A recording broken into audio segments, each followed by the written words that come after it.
Kia ora and welcome to Talk Business, and a big bula vinaka to our viewers joining us from the Pacific. Now, if you haven't guessed already, we're in New Zealand, in the city of sails. Now, Talk Business has joined a delegation of successful agro and aqua-based enterprises from the Pacific on a Pacific trade mission to New Zealand. Now, these businesses are here to explore further opportunities for trade in the hospitality and supermarket retail sectors. So join us as we take you on a journey through New Zealand, celebrating Pacific enterprise and cuisine.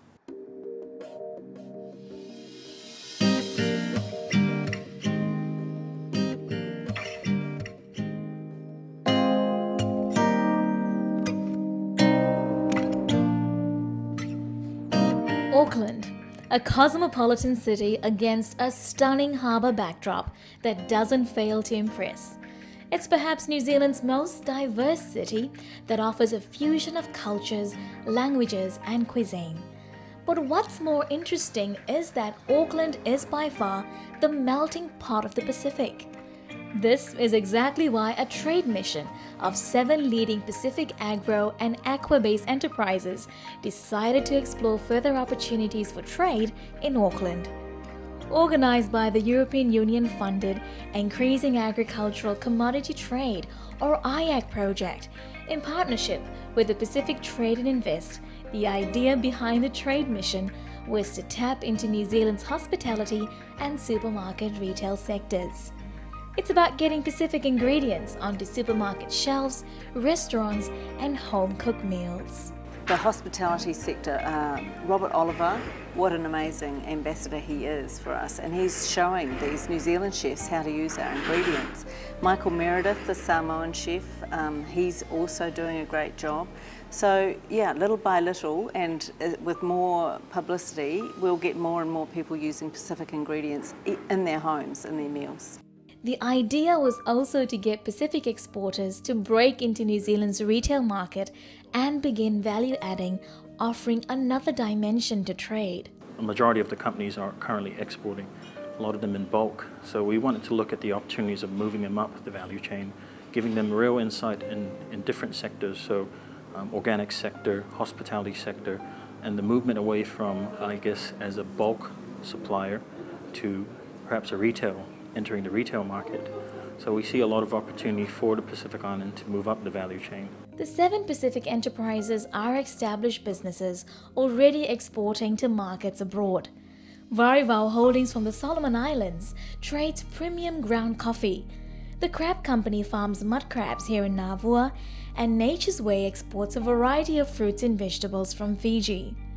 Women in Business Development from Samoa are large-scale virgin coconut oil producers and also specialize in dried bananas, while Kaming Agro Processing exports fresh and crystallized ginger from Fiji. Amruga from Papua New Guinea exports virgin coconut oil and spices, and Heilala Vanilla from Tonga trades high-quality vanilla beans and a range of vanilla products. There's 7 companies that are the cream of the crop, really, and they're already exporting. They know what they're doing, and I'm very, very optimistic that they're going to go back with some big orders. They've talked to distributors, they've talked to the best supermarkets, they've talked to some of the chefs, they've been exposed to Pacific ingredients in the menus at some of the restaurants here. So yes, I'm very excited, and it has been really worthwhile. Kaming Agro is already exporting organic and conventional ginger to New Zealand. What they have discovered though is the demand now from the retail supermarkets. The Pacific Trade Mission has given him the opportunity to explore this niche market. We feel there's a big potential if we can come into this market, and then we can greatly enhance our demand. And wow, this is gonna definitely pass to our Fijian ginger farmers. So there'll be more demand. With markets spread across the US, Canada and Europe, Kaming Agro is hoping to branch out extensively into the Kiwi market. This will mean ensuring that supply from local farmers meet the demand. With ginger, we give a fair price, never mind it's up or down. And the farmers get guaranteed they will get that kind of price by the end of the year. Average baby ginger can have around 15 tons per acre. Currently, we are buying 95 cents, which means 1 acre of a baby ginger, they can get around $14,000. While in Fiji, there's no other crop in 6 months can rake in $14,000. And for mature ginger, 1 acre usually farmers get around 30 tons, with something like a sugar cane. 30 tons, we buy 95 cents, that's around $28,000. You imagine which other crop can have this kind of economic return. A market research in New Zealand's consumer market by Nature's Way Fiji revealed that the Fiji papaya was the consumer choice against other varieties. This was the impetus the organization needed to increase field production of the popular red papaya. The idea now is to target the retail supermarkets, and meeting importers here in New Zealand was a step in the right direction. Our intention is to get into the supermarket because that is where the volume can go. But we need to synchronize production from the field and get it to a level where we can supply the supermarkets. The consistency of supply is something that is very important for supermarkets in New Zealand, particularly Woolworths. Women in Business Development Incorporated, or WIPD, is already a renowned Pacific brand that deals with a variety of agricultural commodities and value-added products.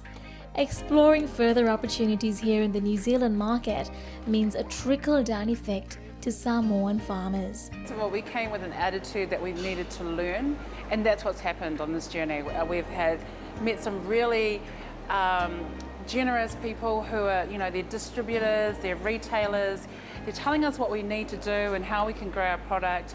Everyone actually, I think this program where instead of standing in a booth where you're trying to have to say, oh, look what we've got here. Instead, we're having really sincere conversations where we get into detail. We're going on site, so we're learning how processes are done in New Zealand and learning about the market, and it's been wonderful. WIPD is hoping to tap into the supermarket, retail and hospitality sector in New Zealand. This begins with giving Samoans living here a taste of back home. In New Zealand, the diaspora is important. So we've got different levels of markets here. We've got, people like myself, New Zealand-born Samoans. We still want the taste of the Pacific, but we're probably not going to go to Otara Market to get that. So if I can get that at my supermarket, preferably in the organic range, that's where I'd buy it. So we've got that sort of diaspora, but then we've got all the ones, just come in from home, still want that taste of Samoa, koko Samoa, all of those sort of things. But what we want to do is that the diasporas are great and it's a growing population, but we want that other piece of the pie. Yeah, and I think that's when you get into the mainstream, start mainstreaming your products. I mean, we're niche enough as it is with organics, but if you can hit that mainstream, that's where we're going to see real financial benefit come into our farmers. To really understand how Pacific enterprises can successfully tap into New Zealand's food and beverage, hospitality and supermarket retail sectors, you'd have to view it from the other end of the spectrum, New Zealand importers.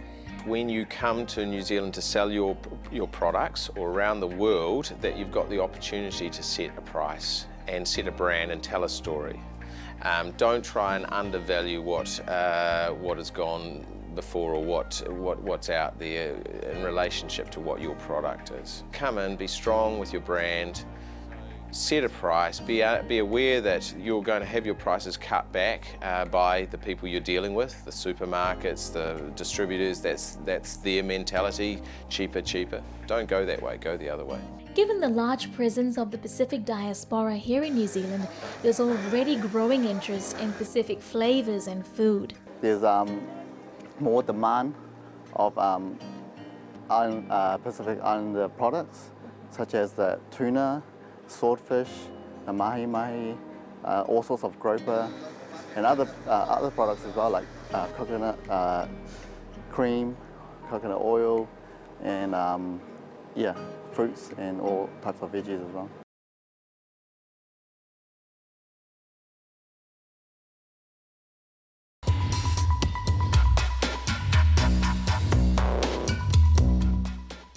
He's no stranger when it comes to Pacific culinary. In fact, there's arguably no other chef in the Pacific that understands our food and culture in perfect harmony like Robert Oliver does. His love affair with Pacific food and flavors began in his childhood, growing up in Fiji and later spending time in Samoa. Mea Kai and Mea Ai Samoa cookbooks that celebrate Pacific cuisine are a true testament to that.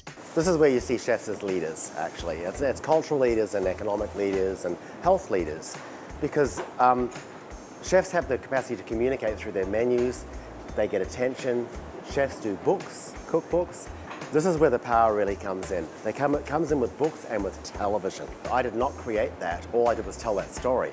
The cuisine doesn't need any help. The cuisine is very powerful and really strong and really complete. So it just needs to be communicated. And this is the other reason that the books and the TV are really important, is because they develop the awareness in the markets.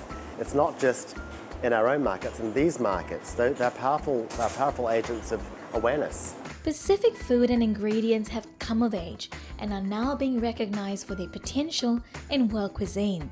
And chefs play an important role to help raise the profile of Pacific agro-businesses. It's all about mainstreaming Pacific food and flavors, which in turn would help grow agro-businesses, like those supported by the European Union-funded IGAC project. Most of the tourism world, which is also the same as the consumer world outside of the Pacific, they want handmade foods, they're shopping in farmers markets, they want to know the story of the people that make the food. This is the only way the Pacific's ever operated because of the numbers and scale. It's the only way it ever can operate. So if you're sitting in Samoa and you're making virgin coconut oil, you can kind of think, oh, it's just virgin coconut oil, you get used to it. But once you take that story out of Samoa and bring it into a market like this, it's a very special story. Michael Meredith is by far one of the most successful chefs in New Zealand. But what's special about him is his appreciation of Pacific flavors, which he infuses in his cooking and versatile restaurant menu.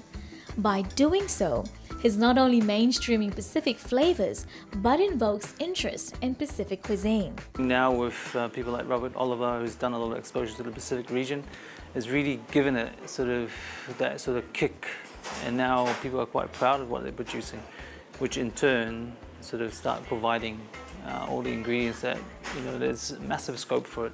Because possibly, it's an undiscovered region of world cuisine in some ways. We know we've had it, but it's never been sort of celebrated in the way it is now. When understanding of Pacific ingredients in a food mecca like Auckland grows, then Pacific enterprises producing these ingredients also grow. There are certain things that, like breadfruit flours, they're making a lot of flours from like banana and breadfruit, and so things like that are quite exciting because you never sort of thought it was possible, or and I think that's a great thing about these producers in the Pacific, is because they're quite creative themselves. When they hear things, they want to try things, so it makes it exciting for us. It's also about getting our own people excited about Pacific flavors. A finalist in the New Zealand television series My Kitchen Rules, Aaron Freeman helped mainstream Pacific cuisine using flavors and ingredients from the region on the show. He says it's time Pacific Islanders also showed pride in Pacific cuisine. It's sad for me when I go back to the Pacific and we find good soul food dishes that are good enough to serve to our family and friends, but we don't think the next step and try and get it into the hospitality industry, which is our shopfront for tourism. So if we're not sort of showcasing our produce, then people outside of our countries aren't likely to understand them or want to try them. So it's a really important time right now to sort of be proud of our produce and get it out to people ways that they appreciate it. It's also about promoting the Pacific food agenda. The thing with this industry, there's less of the Pacific Island people. So yeah, my advice to other chefs, we need more of the Pacific people in this industry. Yeah, so we can keep our cuisine alive wherever we go. And to prove these Pacific ingredients can be used in high-end and everyday cooking, Chef Robert Oliver shows us how. For our Pacific-style menu tonight, we've got, there's an island-style pork, and that's with the coco Samoa and vanilla and honey and PNG chili, Fiji ginger barbecue sauce, and that's with pineapple. And then these are stations, by the way. Second station, we're doing salmon, New Zealand salmon, and roasting it in virgin Samoa and coconut oil. It gives it a very unique flavour actually, it's beautiful. And that's with ginger and chili and curry leaves. And also with ruca, which is PNG cardamom seeds. We're serving that with a Fiji red papaya, like a slaw, like a green slaw, it's like a counterpoint to the richness of the salmon. And then we're doing a crab callaloo soup, which is, it's the Fiji mud crab, and it's with curry and coconut, and then it's got some kind of gumbo ingredient, so it's got okra, bindi, peppers. It's a soup, and we're serving that with breadsticks made with breadfruit flour and coconut oil. They're beautiful.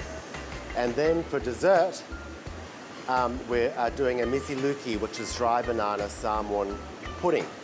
And that's with siamu popo, which is the same as vakalolo sauce if you happen to be Fijian.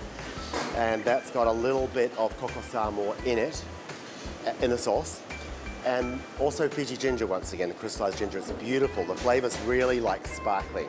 Okay, we're making a barbecue sauce for pork, for roast pork. And it's kind of a regional dish because we've got a bit of everything from everywhere. First thing is, it's a coco Samoa. It's a cocoa honey sauce. So the first thing we're using is organic coco Samoa from Women of Business Development in Samoa. First thing we'll do is grate that up.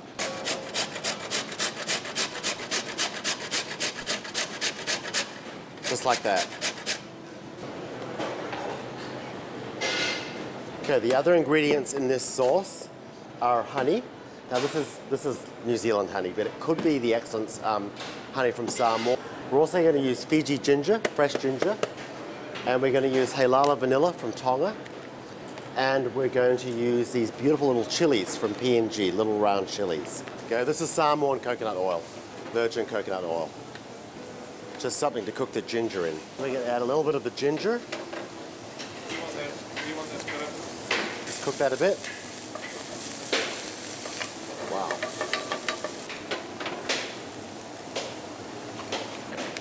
Little bit of vanilla.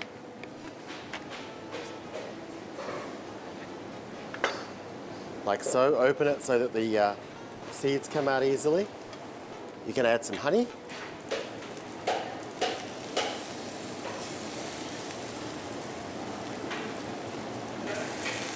It's like a spicy honey cocoa flavored glaze for pork. So that softens right up. So about a handful of coco Samoa. And that'll just melt into the honey. You see, it's already melting in. It's actually quite nice. It leaves a little bit of a gritty consistency, so you know it's fresh cocoa. Nothing from a can, nothing from a jar, nothing from a packet. That's it. And now to the exciting bit, plating.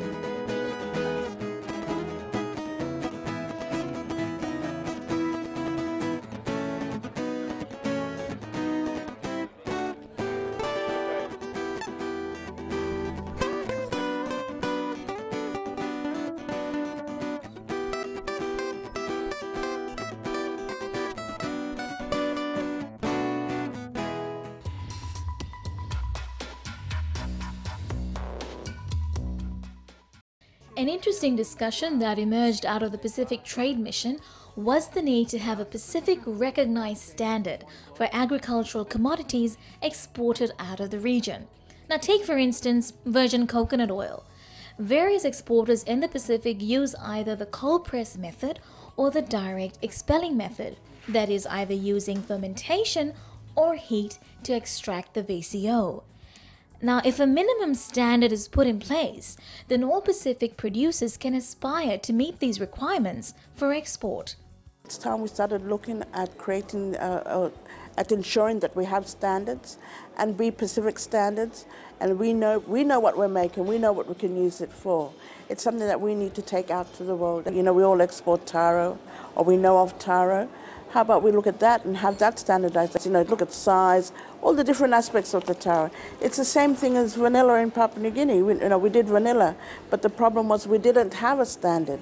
It became a buyer's market. So then we lost everyone lost out with vanilla. We don't want the coconut oil or the taro or any other products out of the Pacific to go down that road. So let's start looking at how we can set standards so that we can all participate and benefit as the Pacific. The Pacific Corporation Foundation, or PCF, works closely with many Pacific enterprises spread across the region. PCF recently embarked on the True Pacific project, helping brand and market Pacific products into New Zealand and Asia. They also share a similar view of a recognized regional standard. You have you have a standard of quality for each of the different commodities, so that anywhere in the region, if say a business in PNG was selling a particular type of cocoa product, and because of this TP standard that all of the suppliers agreed to up front, that then if a buyer wants more, or if that supplier for some reason in PNG can't meet, they can just point to the buyer and say, hey, there's another organisation based out of Samoa, based out of Tonga, based out of Fiji, that are at this standard that you can then take that supply from. It's also important for Pacific businesses to have global standards in place as they become more competitive and begin to trade beyond the regional markets. So if companies wanted to deal globally out of the Pacific, it's fundamental that they would need to, if you like, embrace the philosophy of standardisation in the first place, and then secondly start, using standards to identify their products and themselves as a legal entity in the global supply chain, so that they can do business more efficiently, more effectively. The quarantine service and HACCP compliance is a bona fide quality assurance aspect. Barcoding through GS1 International's system will be beneficial to an organisation like Nature's Way Cooperative. We can tag up our Fiji red papaya with our brand, which we have already developed, and then perhaps get into barcoding, because if this goes into the supermarket, barcoding is something that is a must. When you go through buying and getting through the cashier and all that. And then we could also trace back. Traceability will also be there through barcoding, and say exactly which farm this has come from. If there is an issue in terms of quality, we can always go back to the source of supply. For Varival Holdings that processes premium grade coffee grown in the highlands of Guadalcanal, access to the New Zealand market would mean a host of opportunities for over 1,000 rural farmers in the Solomon Islands. Their story is one of struggle and hope, where farmers struggle a great deal to supply coffee beans for export. Tapping into the New Zealand market would certainly count as a win. The importance of existing these Varival Holdings in Solomon Islands is the driving force to drive the economy, to link the rural people to the international market. And that is the important part where Varival is playing, that to make this commodity to reach international market, we are the people to really meet the requirements and to see the needs and the size of marketing and the channels of marketing that is existing in the international market, and that is New Zealand, that we are now focusing to it. The man tasked by the New Zealand government to grow economic relations between New Zealand and the Pacific says our region has certainly come of age. Shane Jones says it's crucial to have assistance from support mechanisms like the IAC project that can help Pacific enterprises find their feet in markets abroad. When you're developing a business and it's still at a juvenile stage, you're often so consumed by the challenges of the business. You're quietly hoping that your middleman or the person that's importing your product will expand your potential into the market. When you've got people such as the team of Mike Greenslade and Pitia, then basically what it does, they can help you do the heavy lifting, because it can be very lonely and it can be very alienating when you're in a small enterprise and you're trying to conquer a vast market. So as many friendly forces that you can array around yourselves, the better the prospects for success. By venturing out into new markets for export, it can only translate into good returns for all those on the receiving end.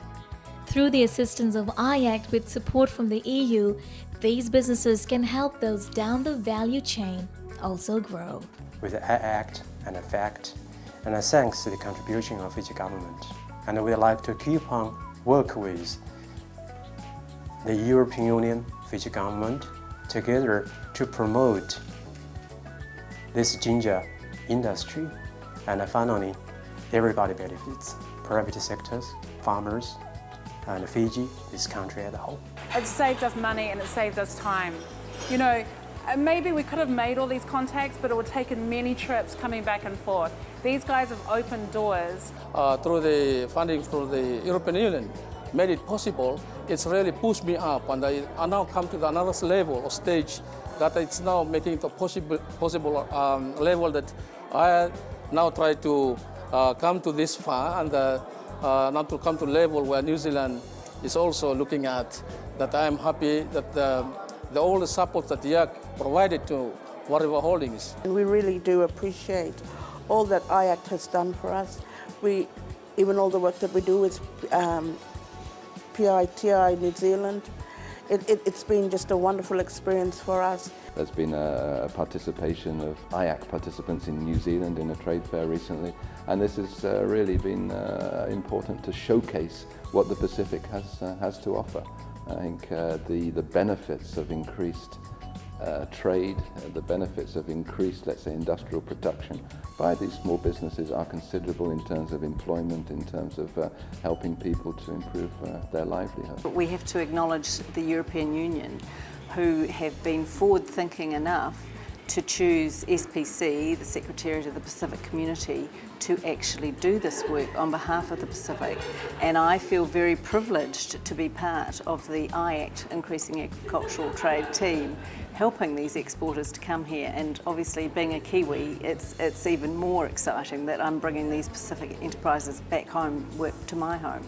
And that's the show for this week. We'd love to hear from you, so do send us an email, talkbusiness@fijitv.com.fj. Remember, you can catch me on the net on our YouTube channel as well as our Facebook page. And if you're on Twitter, just follow me at RachanaFijiTV. Thank you for joining us. Do join us again at the same time next week. Until then, have a productive week.